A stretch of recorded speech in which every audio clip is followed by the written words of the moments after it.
CPI നേതാവ് P രാജുവിന്റെ മരണത്തിന് പിന്നാലെ ഉയർന്ന വിവാദങ്ങൾ അന്വേഷിക്കാൻ കമ്മീഷൻ രൂപീകരിക്കാൻ CPI തീരുമാനം. CPI സംസ്ഥാന കൗൺസിൽ അംഗം PK രാഗേഷിന്റെ നേതൃത്വത്തിലാണ് അന്വേഷണം.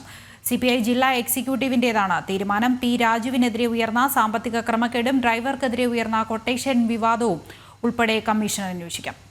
വിവരങ്ങളുമായി ജിജീഷ് കർണാകരനുണ്ട്. ജിജീഷ്, എന്തൊക്കെയാണ് കൂടുതൽ വിവരങ്ങൾ?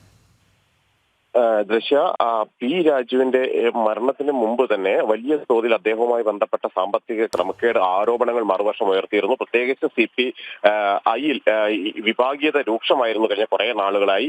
K ഇസ്മയിൽ പക്ഷവും ഒപ്പം തന്നെ കാനം രാജേന്ദ്രൻ പക്ഷവും എല്ലാം വ്യത്യസ്തമായി തന്നെ ഒരു ഏറ്റുമുട്ടലിന്റെ നിലപാടിലേക്ക് എത്തുകയും ചെയ്തിരുന്നു. ഇതിനിടയിലാണ് ജില്ലാ സെക്രട്ടറി ആയിരുന്ന പി രാജുവിനെതിരെ 25 ലക്ഷത്തിലധികം രൂപയുടെ സാമ്പത്തിക ക്രമക്കേട് ആരോപണങ്ങളെല്ലാം ഉയരുകയും ചെയ്യുന്നത്. അതിനുശേഷം അദ്ദേഹത്തെ ബ്രാഞ്ച് കമ്മിറ്റിയിലേക്ക് തരം താഴ്ത്തി ഇത് അന്വേഷിക്കാൻ പ്രത്യേക കമ്മീഷൻ, സാമ്പത്തിക ഇടപാട് അന്വേഷിക്കാൻ കമ്മീഷനെ നിയോഗിക്കുകയും, എന്നാൽ ഈ പറഞ്ഞ ആരോപണങ്ങൾ പ്രകാരമുള്ള ഒരു ക്രമക്കേടുകളോ അല്ലെങ്കിൽ അത്രയും വലിയ സാമ്പത്തിക തട്ടിപ്പുകളോ നടന്നില്ല എന്ന് കമ്മീഷൻ കണ്ടെത്തുകയും എല്ലാം ചെയ്തിരുന്നു. എന്നാൽ അതിനുശേഷവും രാജുവിനെതിരായ നടപടികളൊന്നും പാർട്ടി പിൻവലിച്ചിരുന്നില്ല. ഇതിനിടയിലാണ് അദ്ദേഹം രോഗാവസ്ഥയിലാവുകയും അത് ഗുരുതരമായും മരണത്തിന് കീഴടങ്ങുകയും എല്ലാം ചെയ്തത്. തുടർന്ന് കുടുംബം വലിയ ആരോപണങ്ങൾ തന്നെയാണ് ഉയർത്തിയത്. കുടുംബം വ്യക്തമാക്കിയ ഒരു കാര്യം എന്ന് പറയുന്നത് അദ്ദേഹത്തിനെ പാർട്ടിയിൽ നിന്ന് വലിയ അവഗണന നേരിട്ടു, തെറ്റായ ആരോപണങ്ങൾ അദ്ദേഹത്തെ വിഷമത്തിലാക്കിയിരുന്നു, മനോവിഷമത്തിലാക്കി.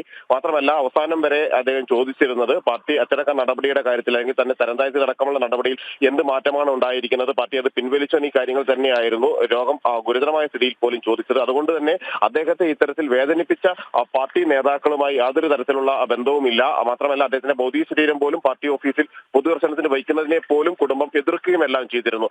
അങ്ങനെ വലിയ തോതിൽ വാദപ്രതിവാദങ്ങളും വിമർശനങ്ങളും എല്ലാം തന്നെ നടന്നു. നിലവിലെ ജില്ലാ സെക്രട്ടറി ദിനകരനെതിരെയായിരുന്നു പ്രധാനമായും കുടുംബത്തിന്റെ ആരോപണങ്ങൾ എല്ലാം തന്നെ ഉണ്ടായിരുന്നത്. ഈ പശ്ചാത്തലത്തിലാണ് പി രാജുവുമായി ബന്ധപ്പെട്ട് മരണത്തിന് ശേഷം ഉയർന്നിട്ടുള്ള വിവാദങ്ങൾ കൂടി പരിശോധിക്കാൻ വേണ്ടി പ്രത്യേക കമ്മീഷനെ വെച്ചിട്ടുള്ളത്. ഈ സാമ്പത്തിക ഇടപാടുകൾ, അദ്ദേഹവുമായി ബന്ധപ്പെട്ട് ഉയർന്ന വിവാദങ്ങൾ, അദ്ദേഹത്തിനെതിരായ നീക്കങ്ങൾ തുടങ്ങിയ കാര്യങ്ങൾ തന്നെയായിരിക്കും പ്രധാനമായും കമ്മീഷന്റെ അന്വേഷണ പരിധിയിലുണ്ടാവുക. വ്യക്തമാണ്. ജിജീഷ് കർണാകരനാണ് കൊച്ചിയിൽ നിന്ന് വിവരങ്ങൾ നൽകിയത്. അന്തരിച്ച CPI നേതാവ് പി രാജുവിനെതിരെ ഉയർന്ന വിവാദങ്ങൾ അന്വേഷിക്കാനാണ് ഇപ്പോൾ കമ്മീഷനെ നിയോഗിച്ചിരിക്കുന്നത്.